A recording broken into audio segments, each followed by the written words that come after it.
Now we're going to shift our attention to the subject. We have looked at agriculture. We have looked at development. Now we're going to look at innovation in the context of our regional land use and in the context, to some degree, of the Old Coggins Farm. We'll get specifically into that in the third section. So, again, Lalita Booth.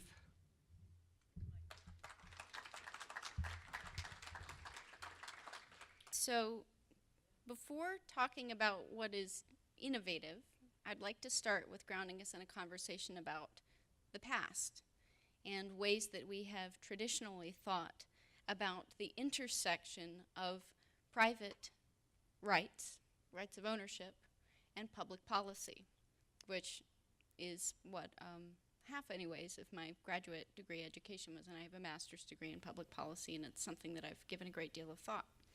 So we're going to start by taking a very brief tour of human history and ground ourselves in the conversation of how it is that we got where we are. We're going to be looking just a little bit at the history of the distribution of land rights, how we came to be the haves and the have-nots with respect to the very planet itself, and we're going to take a brief tour of different frameworks that can be applied to solving this seemingly intractable problem of the intersection of private property rights and public policy. The one thing that I can promise you that I will not do in this talk is solve the problem, because I would be on stage getting a Nobel Prize if I had done that. So step one, let's take a brief tour of the history of human land rights. So let's look back to the very beginning, the dawn of humankind, like way back, like Neolithic era. Back then, it hadn't really occurred to anyone that somebody could declare a piece of the planet that we lived on as their own. We were nomadic, we wandered, and no one had really laid claim to any particular piece of the earth up to that point in time. There was lots of land, and there were very few of us, and because we weren't agrarian, we weren't farming, we weren't staying in one place, it didn't really matter. You sort of came through and you left, and the earth returned to the way that it was. But then, along comes agriculture. And I imagine that in the beginning we started noticing that certain lands were more productive than others. Maybe there were more natural goods growing there, more berries, more fruit. And as time went on, we began to settle down and to want to defend what we had produced. So you're farming the land. Obviously, it doesn't work very well for your continued survival if someone else comes through and harvests your crop without your permission. So we began to want to protect land and to call it our own. And before there was any really strictly organized government, it was might makes right. So the land that you could call your own was the land that you could defend, and no more. But then as time went on, we began to develop complex governments, and it fell to the government to fight for and defend extremely large parcels of land, kingdoms, nations, and then to divvy up the property that fell inside of their borders, generally in a fairly nepotistic fashion. So land rights were given to those who were in the favor of the current ruler. Land was doled out generously and nepotistically to whomever was going to provide the most value to the king. And the rights of indigenous groups and communities were completely ignored. Those who had neither the power nor the influence to claim political weight to throw around found that the land on which they had always lived and the land that they had cultivated and thrived upon was suddenly, and often violently, no longer theirs to use, to survive. As my father mentioned, this is a process called enclosure, and if you're interested in reading a very well-written, succinct story of the history of enclosure, I suggest that you pick up Raj Patel's book, The Value of Nothing, which speaks beautifully to the point. So finally, there came a point in human history when all of the land that there was, anywhere on the planet, had been claimed. There was almost nowhere that you could go without occupying land that belonged to someone. Land that was taken by force or at the expense of indigenous communities passed down over the generations into the hands of those who inherited it, and so did many other forms of wealth and power, as an aside. And at least here in the United States, it has never been the case that anyone has called for a do-over. It would have been politically infeasible, to say the least, to go back and say, you know, hundreds of years ago when your grandparents were deeded this land, that probably wasn't just, so get out. We're redistributing. And you can make an argument that by trying to do so, we would have been repeating the very same egregious wrong that we were trying to correct. Ironically, in many areas of the world, land that is still occupied by indigenous people is now being enclosed in a new way. It's being enclosed and turned into national parks in the name of stewardship and conservation. And what seems to be missing from the conversation, and I mentioned this earlier, is that if they weren't already stewarding that land well, there wouldn't be anything to conserve. And once the land is conserved and placed into a national park, the motivated stewards of that land are ushered off, and poachers and other people who destroy the land are free to roam without being under the watchful eye of those who had once protected the land. The historical trajectory of global land ownership, as well as a vast array of other political and economic advantages, for that matter, still has a pretty big impact on who has land to call their own and who does not. The impacts are many, but there are a few in particular that I would like to focus on. The first and most important impact in my mind is that for the vast majority of people, there is no longer any way to opt out of the extraordinarily complex economic system we've created. If you didn't happen to inherit any wealth or any land to subsist upon, you have to climb your way up that economic ladder, no matter how badly the deck is stacked against you when you're born. Another major challenge is that those who still have no land still have to absorb the impacts of what everyone else decides to do on the land that they own. Here in the United States, we have an extremely strong culture of private property rights. In fact, it's one of the core principles on which this country was founded. The prevailing wisdom today is that if it's my land and I own the deed to it, I should be able to do whatever I want there. But what about those who are impacted by my land use decisions? Do they have any say? Should they have any say? How do we create structures that protect the well-being of the land over the long term and protect the well-being of those who own the land and protect the well-being of those who don't currently enjoy any rights of land ownership? So there are 4 frameworks, and these come from broadly across the world of public policy that I think can be very productively applied to land use decisions to understand how we can be thinking about this. I don't propose that any one of these frameworks is an off-the-shelf, one-size-fits-all solution to the question of how to preserve mountain farmland in general, but the problem-solving frameworks discussed here are valuable policy tools that are brought to bear in land use decisions far less often than perhaps they should be. The first is development ethics. The first question is one of individual ownership stakes in productive or valuable assets, termed equity, versus the collective rights of the community and the inalienable human right to live with health, peace, and dignity, also ironically termed equity or fairness.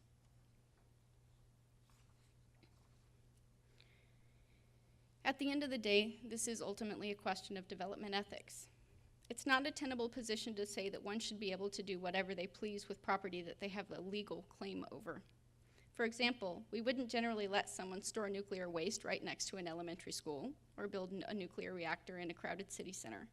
The potential negative impact to the general public is just too large. At the same time, it's also not a tenable position to argue that one should be at all times free of the inconvenience of cohabiting with other people. What if your neighbor chooses to grow a type of flower that you're allergic to? Should you be able to force them to re-landscape their yard? Where's the middle ground?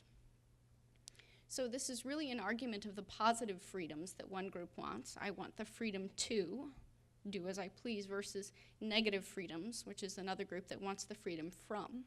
An argument often characterized by the observation, the freedom to swing your arm ends at the tip of my nose.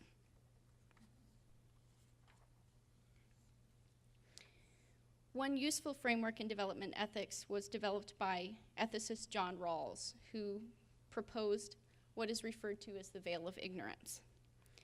The veil of ignorance, in its most simple form, is explained like this.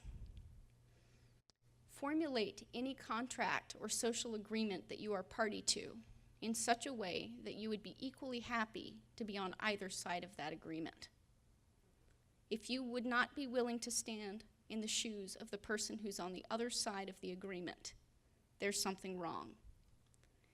Broadly speaking, in terms of developing social contracts, the way that Rawls had envisioned it is, if we're trying to create a world that works, imagine that you are behind this veil of ignorance. You've not yet been born, you don't yet exist on the planet, and you don't know what station you're going to occupy when you are born. You don't know if you're going to be born in rural Ghana. You don't know if you're going to be born wealthy in the United States. You have no idea. What kind of social contracts and agreements would you create if you didn't know what that dice roll was going to look like? We tend to be very self-centered in our evaluation of these types of circumstances where you conveniently can make an argument for whatever is right, also being what happens to suit you best in your current circumstance.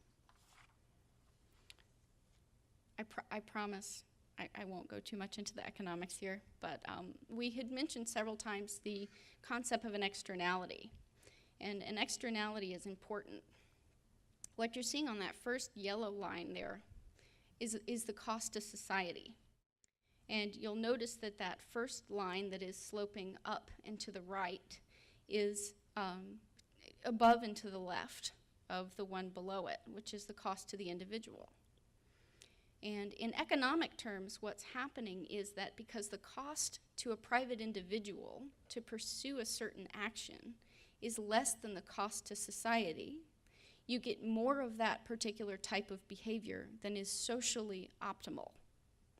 So it might benefit me as a private individual to take a course of action.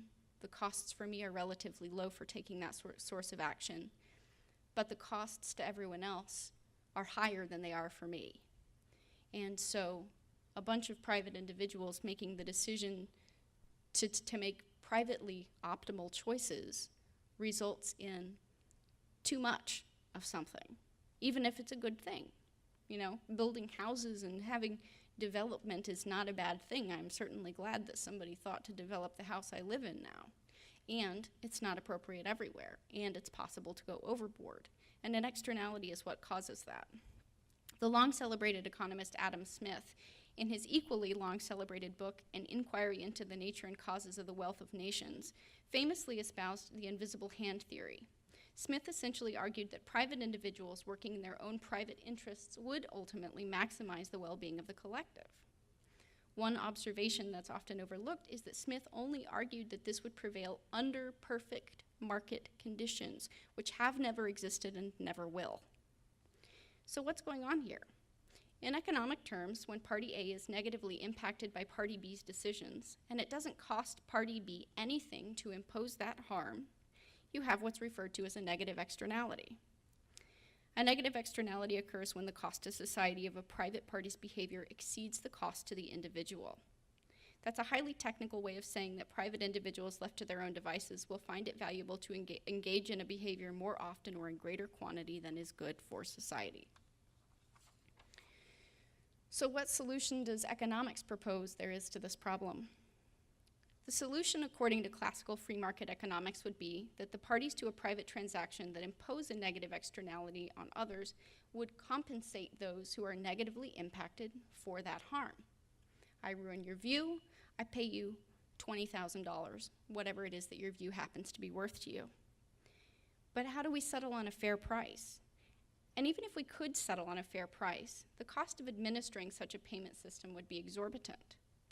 A third challenge is that when we make the permanent changes to the land that have extremely long-term impacts, it isn't possible for the actors who make the private market transaction to compensate the losers because those impacts are occurred across space and over generations. How do I compensate my neighbor's great-grandchildren if I pollute the land to such an extent that there aren't any bees to pollinate their garden 25 years after I am dead and gone?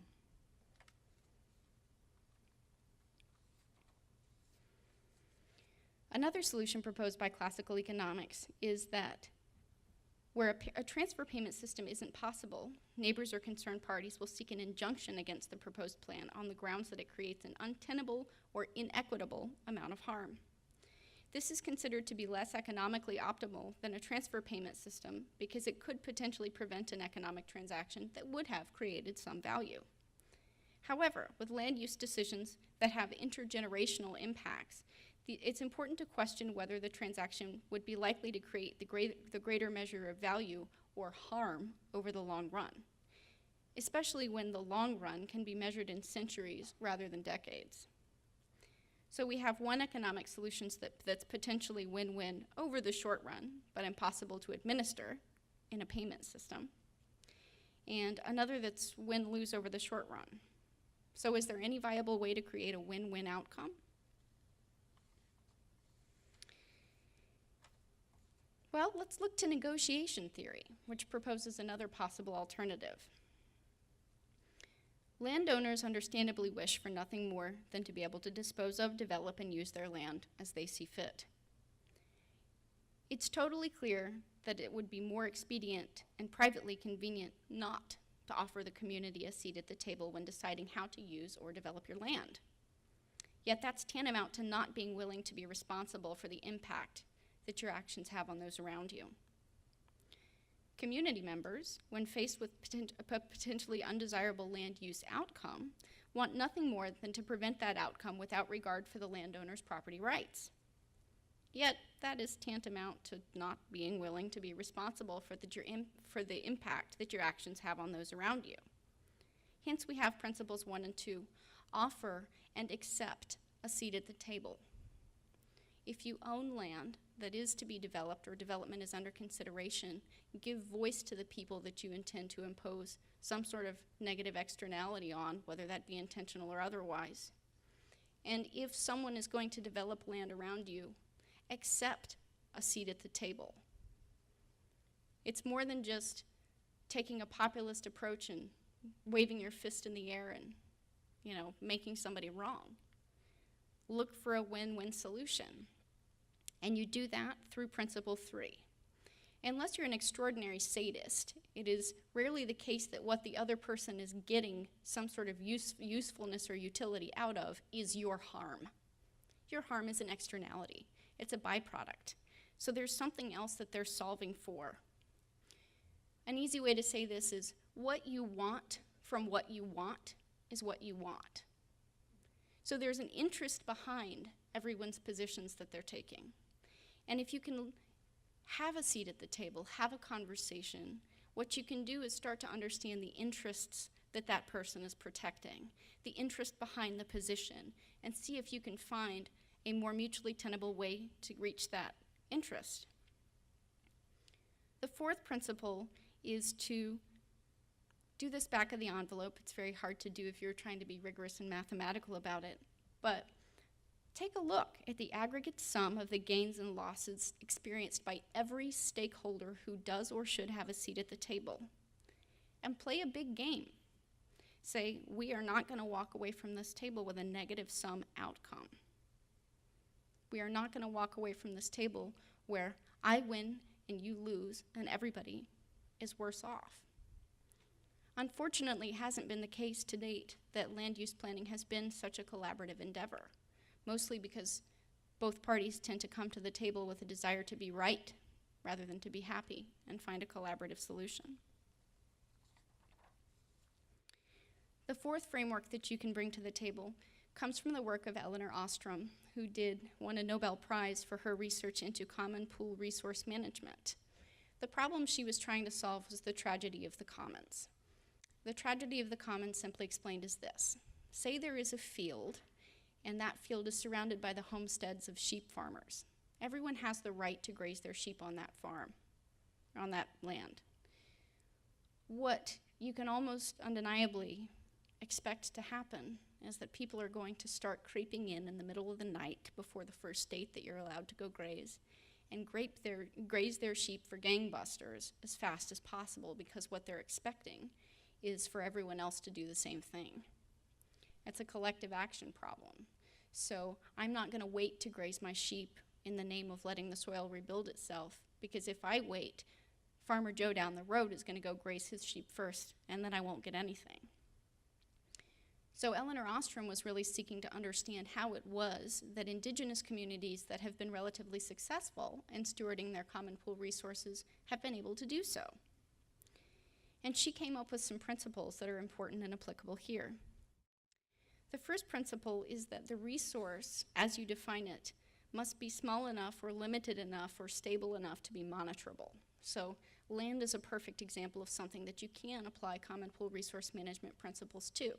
It doesn't work so well with herds of animals that might gallop off in the middle of the night and they're no longer on land that is yours to steward, or schools of fish that travel over the planet.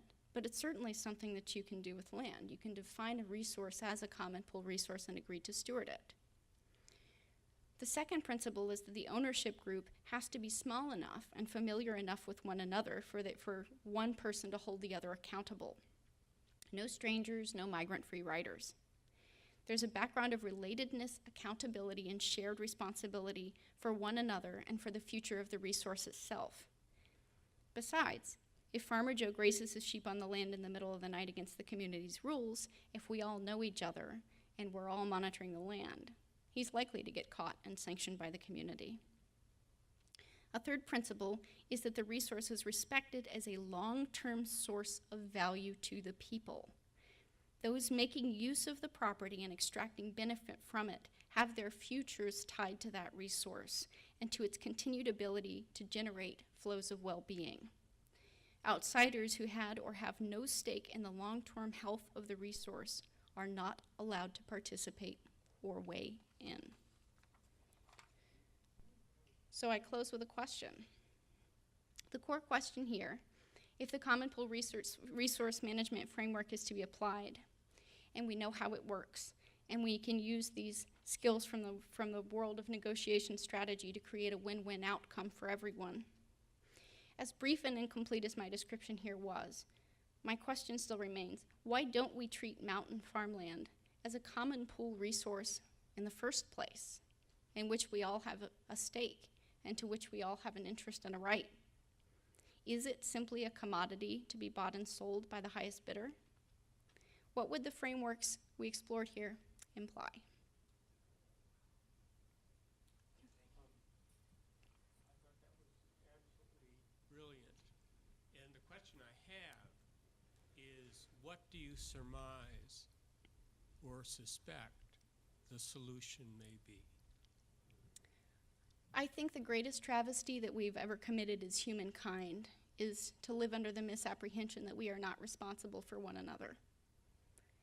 And until we can sit at the table together and say, I'm not interested in making you wrong for the fact that you own this land or that you inherited it. That is simply what is so. I'm interested in understanding what interests you're protecting and seeing if we can't collaboratively work together to create something.